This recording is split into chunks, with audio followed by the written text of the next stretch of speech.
Rozlúčka so sezónou, úplne nádherné počasie, s najlepším horským vodcom v Tatrách. Pozdrav. To si o sebe myslí každý vodca, ale ja nie. Pred nami je závrať, cieľ dnešnej etapy. Tu je úplná pohoda, dá sa pekne lyžovať bez problémov. Od polovičky húpačiek sa dá šlapať, takže je to tu fajn. Trošku sa pokazilo počasie, ale podmienky, ako vidíte, celkom dobré. Cieľ tuto hore, do toho sedielka. V sedle Marlík závrat, síce viditeľnosť nie je veľmi dobrá, ale hraje tu kamarát na pišťalke.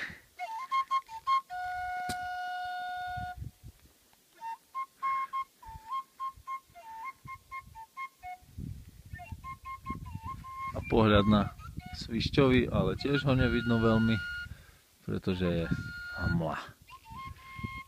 Ale pekný výlet, pekná rozlúčka so sezónou a možno ešte pôjdeme niekde. Lúči sa s vami Martin.